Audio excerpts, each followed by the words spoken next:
124 verse 1 to 8 bese kuba Izaga 18 verse 10. Hallelujah.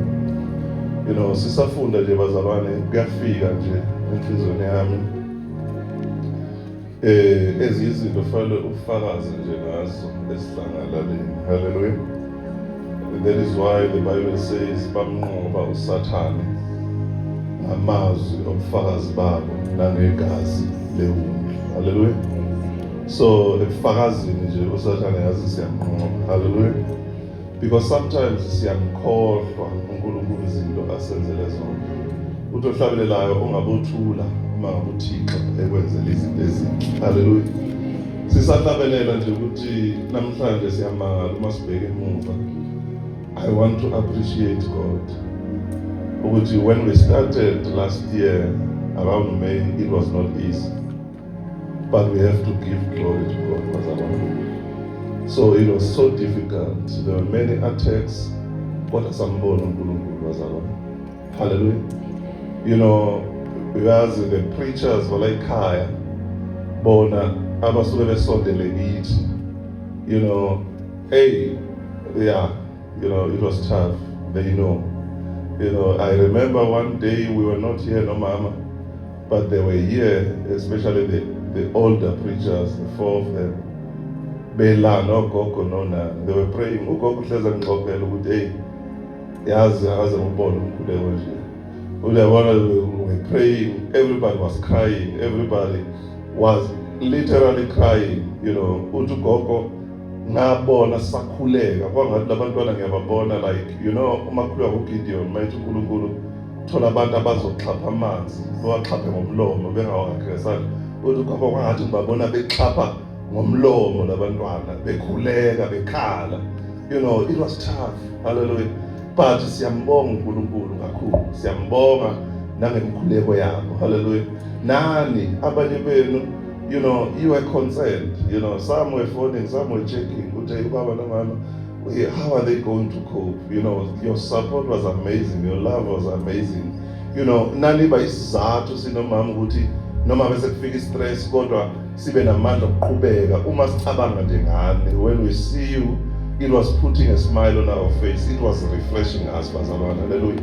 So nakhetha, you know, ngiyithi those who were there at the beginning, naked, you had a choice, you know. Ngendlela sasesikhulunywa ngayo sasesingodevele sasesiyikho konke kodwa na-choose ukuthi sizohlala nalaba bantu. Hallelujah. Sizoyithemba lento kaNkulunkulu ayibekile labantu. Kwaqhamuka nabanye landi ibandla bazalwane, siyani-appreciate kakhulu and si-appreciate uNkulunkulu wayenisebenzisa ukuthi nisiqinise ngaleyo ndlela. Simshayele izandla uNkulunkulu nabantu. Hallelujah. So sometimes it's good to reflect, not only on good moments, even on bad moments. Bese uyambheka uNkulunkulu, bese uyambona uNkulunkulu ukuthi uNkulunkulu unothando bazalwane. So we could have given up, we could have been stressed and hospitalized, or we could have given up. You know, uSathane wayeletha imibuzo ukuthi ebuza ukuthi uzwe kahle kodwa umzwile ngempela uNkulunkulu. You know when the going gets tough, you know, because all our isono sethu ukuthi silalele uNkulunkulu. Leso isono sethu ngoba kusenza sibe evil ukuthi silalele uNkulunkulu senza lokho uNkulunkulu athi asikwenze. But namhlanje siyambonga uNkulunkulu. We just had a first Passover conference. It is by His grace, bazalwane. He deserves a big round of applause from us, bazalwane. Hallelujah. Ngicela ukufunda ke la uNomvula uzobe sesifundela Proverbs 18 verse 10. Siyabingelela na those that are viewing us on social media. Amen. So lifundeka kanje lana Amakubo 124, the whole chapter nje consists of 8 verses. I'm going to read them all with the New King James. Lithi, if it had not been for the Lord who was on our side, let Israel now say, if it had not been for the Lord who was on our side, when men rose up against us, then they would have swallowed us alive. When their wrath was kindled against us, then the waters would have overwhelmed us. The stream would have gone over our soul. Then the sullen waters would have gone over our soul. Blessed be the Lord, who has not given us as prey to their teeth. Our soul has escaped escaped as a bird from the snare of the fowlers. The snare is broken, and we have escaped. Our help is in the name of the Lord, who made heaven and earth. Hallelujah. Amen. Hallelujah. Amen. Tell us from there, Sister Isaiah 18 verse 10. Isaiah 18 verse 10. Verse 10. Igama likaSimakade lingumbhoshongo onamandla. Olungileyo ugijimela kuwo alondeke. Amen. Literally, the Message translation, God's name is a place of protection. Good people can run there and be safe. God's name is my place of protection. I run to him and I am safe. Amplified little, the name of the Lord is a strong tower. The righteous runs to it and is safe, and set on a high, far above evil. The name of the Lord is my strong tower. I run to it and I am safe, and I am set on a high, far above evil. Father, we thank you for your word in the name of Jesus Christ. Pinda Baba fuselelo kukholwa kwethu in the wonderful name of Jesus. Amen. Sibingelele nobaba umfundisi Sibande. Amen. Now, bazalwane, the title of my message says run to God. Hallelujah. Amen. You know, it says run to God. Hallelujah. Amen. And it says in brackets, trust him, he is faithful. Hallelujah. Amema zibalekela uNkulunkulu methembe uthembekile. Hallelujah. Now, bazalwane, considering Amahubo 124, ake ubheke what you have gone through in your life, and then bese uyayibuza ukuthi ube lezi zimpi odlule kuzo zakufica ungekho kuKristu, ngabe wakho ubana? Ukube lezi zimpi odlule kuzo zakufica ungekho kuKristu, ngabe uzaphila khona ukuphila? Give yourself a chance to reflect ukuthi umbone uNkulunkulu ukuthi usehambe kangakanani nawe, ukuthi esikunenso ukucomplain ngama attacks obhekene nawo, kodwa ubheke uNkulunkulu ukuthi kunini ekugcinile kuwona ama attacks, kunini ekugcinile umndeni wakho engigcinile njengomndeni kuwo lama attacks. Ureflect ukuthi kangakanani ushonelwa, kangakanani ugulelwa, kangakanani ugula wena, kangakanani kunezinto ezixakile. But ukube wawungekho kuKristu, ngabe kwenzakalani ngawe?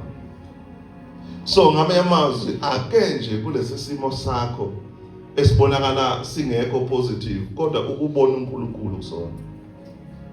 Uthi uPaul mayebhala, uma ngibuthakathaka ilapho ngistrong. When I am weak, that is when I am strong. In your afflictions, in your troubles, kuko konke ukuhlushwa kwakho, ake umbheke uNkulunkulu. Mawumbheka kahle uNkulunkulu uzombona ukuthi uDavid usho ukuthini. Mayikhuluma ngokuthi ukuba uNkulunkulu wayengenathi. Uthi akusho njalo Israel ukuthi uma ngabe uNkulunkulu wayengenathi, ngabe izitha mazisivukela zasiqeda. Sithe masihlabelela sathi namhla Nkosi ungibheke emuva, ngiyabona ukuthi ube wawungenakho wena Nkosi, ngabe ngaphela endleleni. So uma sicula kanjalo besiculizwe lona leli silifundile. Sithe masihlabelela sijiva sithi sizobalekela kuwe wena ngoba uyithemba lendalo yonke. Hallelujah. Ukuthi asinaye indawo umpheme wokuphephela wena. So uma lithi izwi kaNkulunkulu igama kaJehova lengumbhoshongo is a place of refuge. You know, a refugee in legal terms is a person who is seeking protection. Normally it's a person who has moved from his country, whereas South Africa wa-applyela in terms of the Refugees Act, wa-applyela permit ukuthi akabe la because unesimo esithile kunezimpi ezweni lakubo. So ngamemazi ubalekile nje ukuthi ngingene nje la, most of the time usengene ngokungemthetho, kodwa uzo-apply sekhona lapho bese asekho isikhathi ukuthi manje angikwazi ukuphindela emuva ngoba kuyafiwa la kusuka khona. Hayi bazalwane, niyizwa kodwa ngizama ukunibekela kahle lento ukuze uyibone lento yokubalekela uNkulunkulu, ukuthi uzokubalekela uNkulunkulu ngoba ayikho enye indawo uzoba nayo. Hallelujah. Ubalekela uNkulunkulu bazalwane ngoba ayikho enye indawo uzoba njalo ozoba nayo.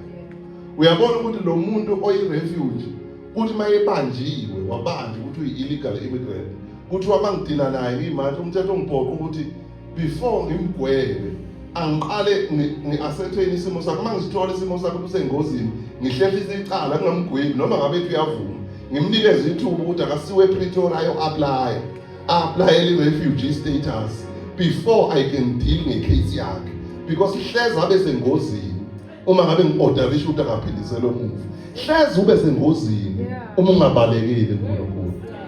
Hayi bazalwane, niyayizwa kodwa le ndaba? Noma yabe ifika sekufika sekuthiwa hayi no bamnikezile ipermit abela, angisakwazi ukumgweba, angisambuza umbuzo uyalivuma icala seliphela kanjalo, because usenikezwe igunya lokuthi usendaweni yokubalekela. Ngamema kumela endaweni yokubalekela useyithole ephephile kulesi simo abebhekene naso. Kanjalo nokubalekela kuNkulunkulu yilapho ukuphepha kwethu khona bazalwane. Make a habit yokubalekela uNkulunkulu. Noma ngabe ubhekene nezimo zekugula nokugulelwa, noma ngabe ubhekene nezimo zokushonela, noma ngabe ubhekene nezimo zokungatholi umsebenzi zanizale, but make it a habit ukubalekela uNkulunkulu. Ayikho enye indawo yokubalekela, ubalekela egameni likaNkulunkulu, because ubiza igama likaNkulunkulu ngoba ilona elombhosho. Bazalwane, uma iqhubeka ebhala athi ukube phela uJehova bengenathi ngabe lamanzi asigwini.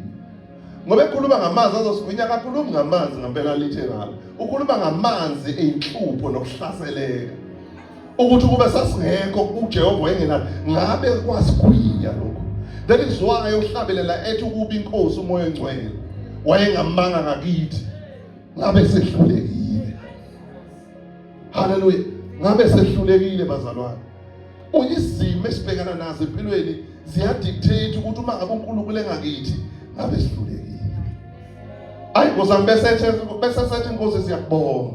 Ebesethi alibonga igama lakho. Ethi awuvumanga ukuthi sibe umnikelo ezitheni zethu. Awuvuma athi ngabe basihlafula kodwa wena uNkulunkulu awuvumanga. Ebese yadictate ebese sasiphunyukile. Hayi athi siphunyukile, usho izinto engakahambi kahle, athi sasiphunyukile, athi siphunyukile ke manje, athi we have escaped. Hallelujah, sesiphunyukile.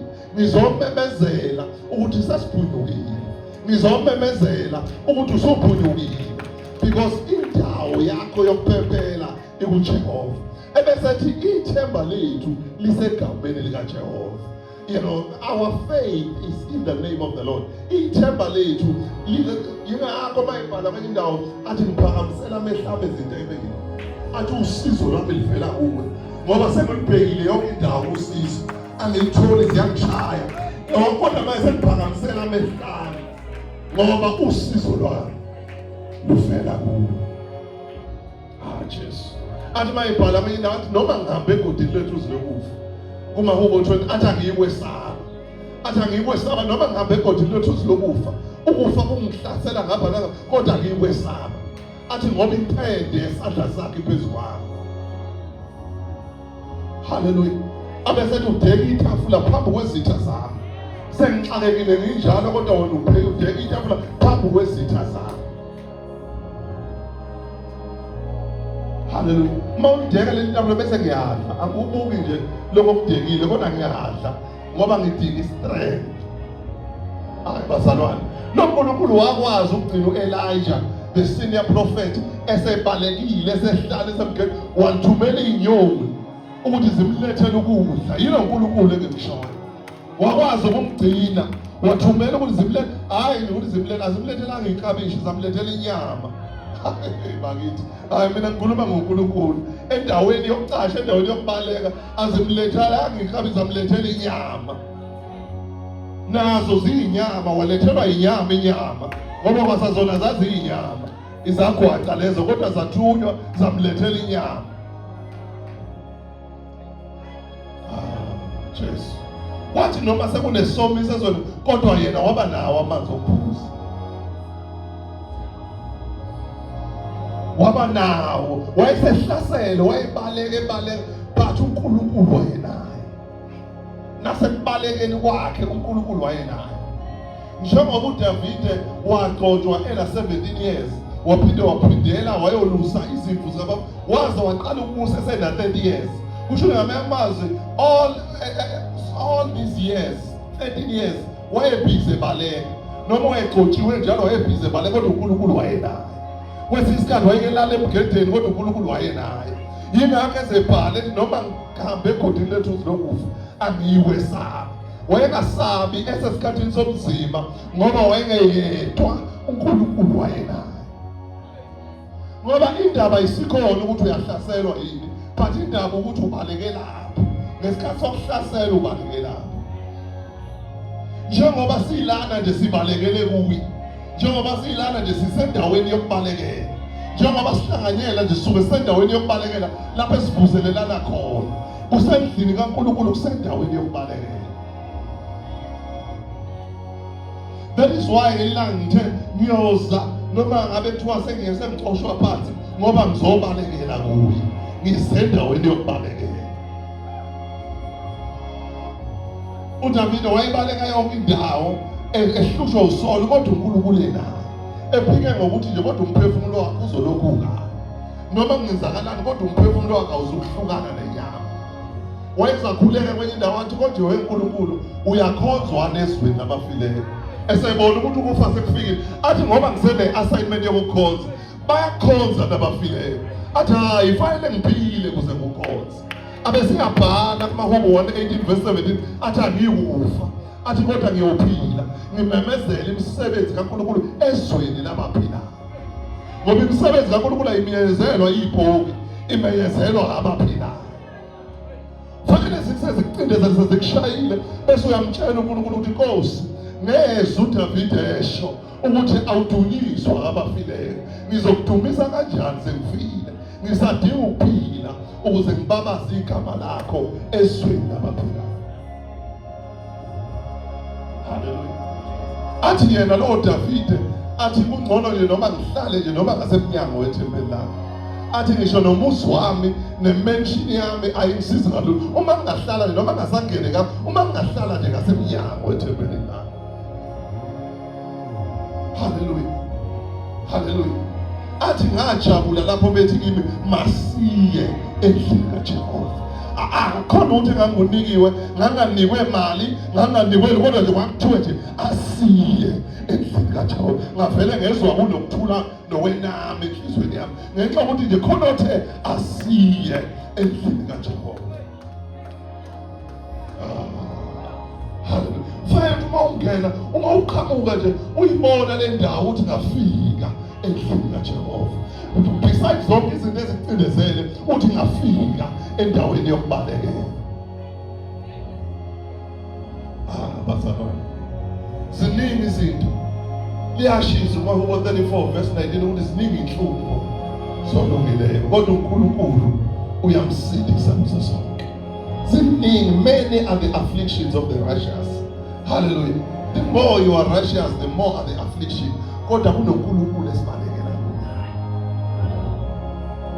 kuNkulunkulu esibalekela kuye. Uthi kuMaHubo kwiZakha 18 verse 10 igama likaJehova lingumphosho obalekela kuyo uyalondela. Hallelujah. uNkulunkulu uthi angimtshele namhlanje ukuthi hayi, that is what the Lord has sent me, ukuthi they must run to me. I am their place of refuge. I am their place of protection. Ngiyindawo yabo yokuba safe. They must run to me. Ngizomemezela namhlanje ukuthi mzalwane balekela kuJehova. Ngizomemezela SFMI njengebandla balekelana kuJehova. Ziningi nezinhlupho zebandla, but indaba ukuthi uma ngabe ziqhamuka ibandla libalekelaphi, sibalekela kuJehova. Ziningi inhlupho zemndeni yabantu abakholwayo, but indaba isekutheleni ubalekelaphi, ubalekela kuJehova. ziningi inhlupho zakho uwedwa as an individual, but indaba inokuthi ubalekelaphi. Ubalekela kuJehova. Bazalwane, ubalekela kuJehova. Themba uJehova, uthemba uJehova, umazi, umkhumbule ukuthi uke wakususa. Uke wamkhumbula uDavid esewumfanyana ebhekene noGoliath, wathi ngabulala ibhele, wathi ngabulala inkonyane ngalezi izandla zakhe, wathi nawe Goliath uyafa namhla, ngoba wayekhumbula ukuthi uNkulunkulu umsuse. Wayekhumbula bazalwane ukuthi uNkulunkulu umsuse. Ziningi inhlupho, but balekela kuJehova. Wena uxakekile financially, balekela kuJehova. Wena uxake ukugula, balekela kuJehova. Wena uxake ukugulelwa, balekela kuJehova. Wena uxake ukushonelwa, balekela kuJehova. Uyindawo yokubalekela. Utohlabelela Jesu lidwala lapha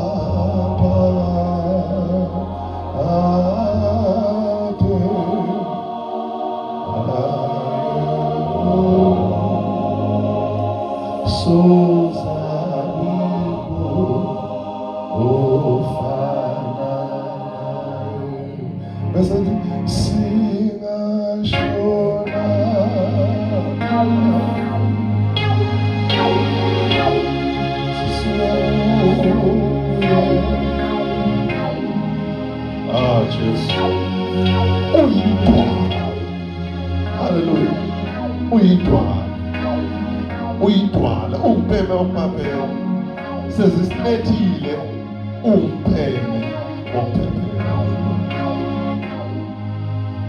Ngizosho njalo namhlanje ukuthi balekela kuwe. Njengoba sihlabelela nje sisho ukuthi sizobalekela kuwe. Uyithemba le ndalo yonke. Uthenjwa ngisho la izilwane. Uthenjwa ngisho la izihlahla. Uyithemba le ndalo yonke. Kangakanani-ke thina esenziwe ngomfanekiso wakhe. Senzelwa ukuthi simfuze. Nizosho namhlanje ukuthi iNkosi uJesu igama layo liqaba yethu. Inqaba yinto othi uma usufike kuyona ungabusatholakala. Ikhave ungabusatholakala. Inqaba ke leyo. Kuthi noma kunemvula, kuthi noma kunelanga lingabe lisakuthola, ususe enqabeni. Hayi bazalwane. Uma ukwazi ukuthemba i-umbrella, into ebuye iphezulu nomoya, udile nayo yikho njengoba idula ngayo iphepho uyilahlele usale wena, ungahlula ukuthemba igama likaNkulunkulu. Hayi bazalwane. Ukangaba uphukelwa i-umbrella uyibhede vele ikuphuke ibheke phezulu. Ibisikusinda nje vele seyifile vele sekubambe nomsebenzi. Akasoze aphuke uNkulunkulu.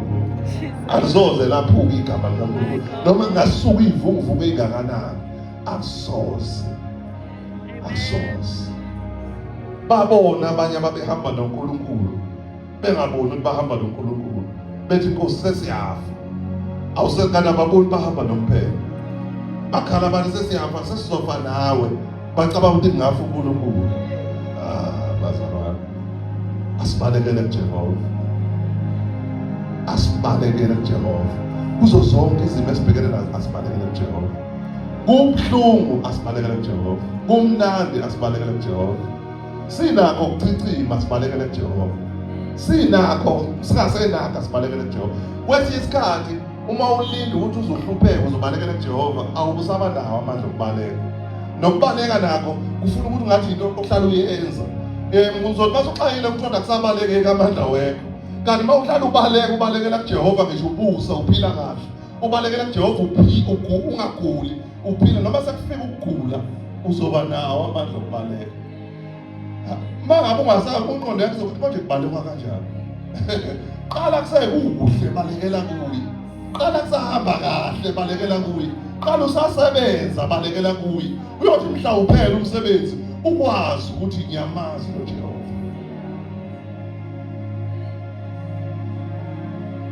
Ngiyamazi noJehova.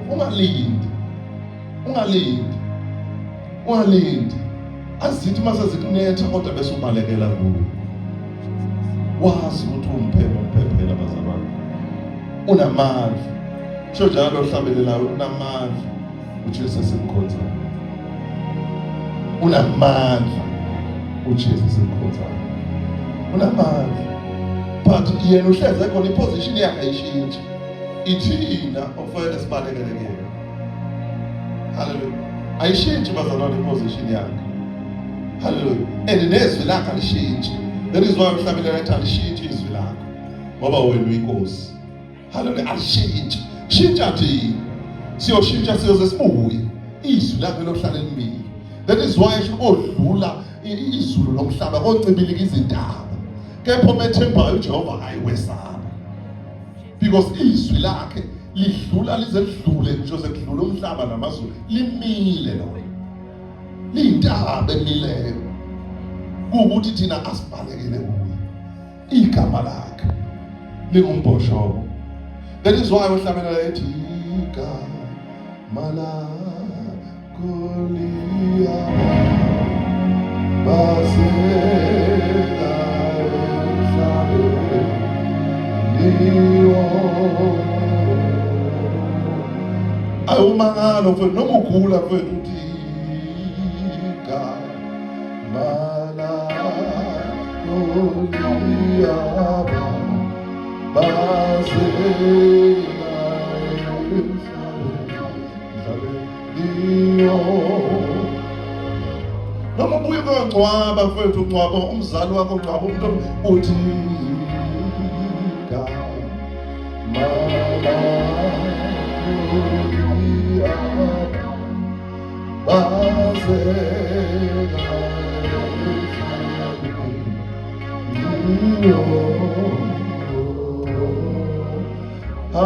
uliyababazeka bazalwane.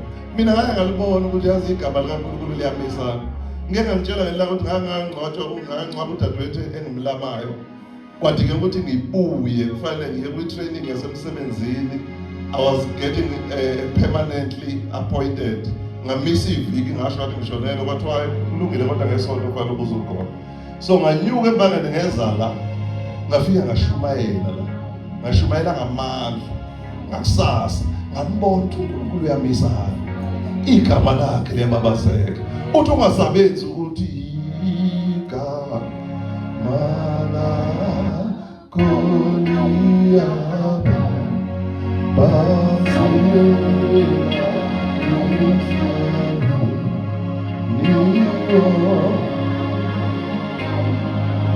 Kwathi ngo-2022 kushona umama omzalayo kufanele siyo-identify isidumbu abafowethu babale abathe imfundisi sithembele kubo. You know ngahamba ngasi-identify isidumbu ngoba igama lakho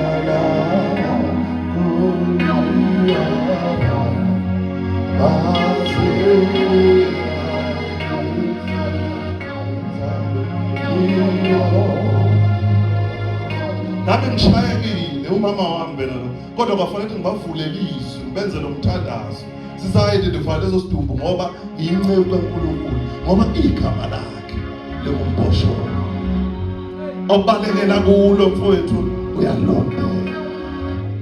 Hallelujah. Lingumbhosho obalekela kulo unjani bazalwane uyalondela. Fanele simthembe uNkulunkulu. Umthembe izinto engahambi kahle. Abantwana bakho bemisbehavior kodwa uthi igama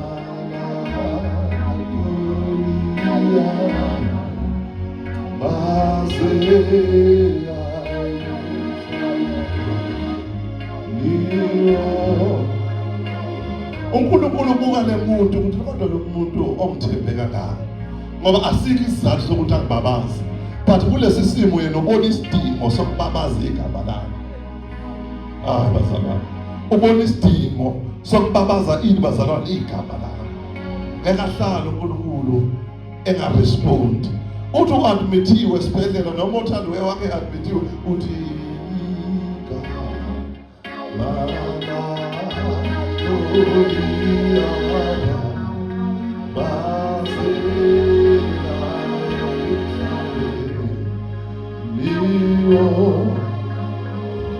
uthi unikeza i-diagnosis ekhuluma nge-terminal illness uthi nje wena igama lakho liyaba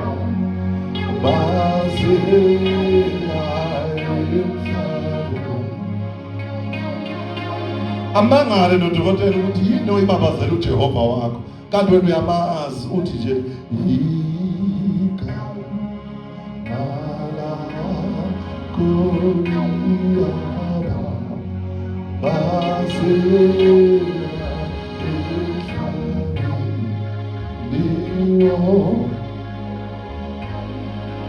hayi SFM ukuthi kunzima sinihlasela kodwa nithi nje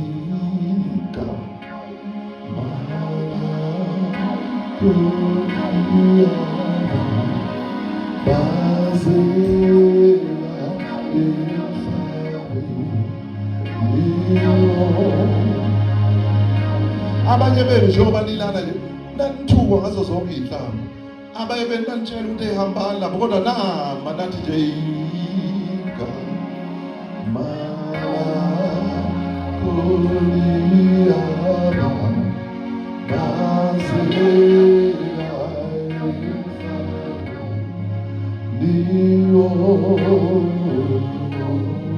asime ngeenyawo bazalwane sinendawo yokubalekela bazalwane